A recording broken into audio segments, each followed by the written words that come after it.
మిత్రమండలి movie review.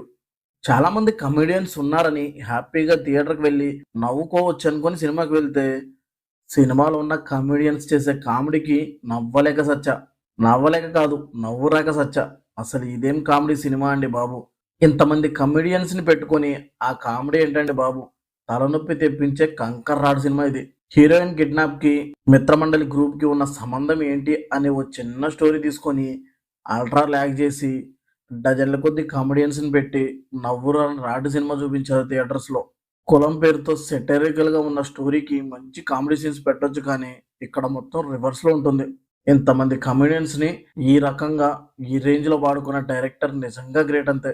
సినిమాలో ఉన్న ప్రతి యాక్టర్ బాగా పెర్ఫార్మ్ చేశారు. కానీ మనకి నవ్వే రాదు. వాళ్ళ యాక్టింగ్ కూడా చూడాలనిపించదు. ఎంతో కొంత సత్య గారి కామెడీ బాగుంది.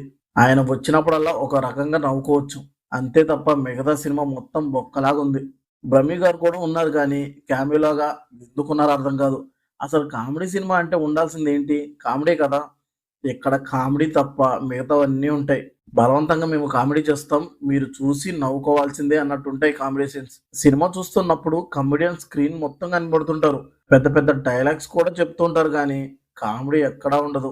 వెన్నెల కిషోర్ గారి క్యారెక్టర్ వచ్చినప్పుడల్లా ఆయన డిఫరెంట్ వేషాలతో వచ్చి చేసే కామెడీ చిరాకు తెప్పించింది. అసలు ఫస్ట్ హాఫ్ చూసే చాలా మంది బయటికి వెళ్ళిపోయారు థియేటర్స్ నుంచి. ఆ రేంజ్ రాడు సినిమా ఇది. అసలు సినిమాలో పాజిటివ్స్ అంటే అది సత్య గారి కామెడీ, కొన్ని సాంగ్స్ తప్ప సినిమాలో నాకు పాజిటివ్స్ అయితే ఏం లేవు. నాకైతే సినిమా నచ్చలేదు. మీరు చూడాలనుకుంటే ఇక మీ ఇష్టం. చూసి మీకెలా అనిపించిందో కామెంట్ చేయండి. ఈ రివ్యూ నచ్చితే లైక్ చేయండి. మళ్ళీ నెక్స్ట్ వీడియోతో కలుద్దాం. Thank you for watching.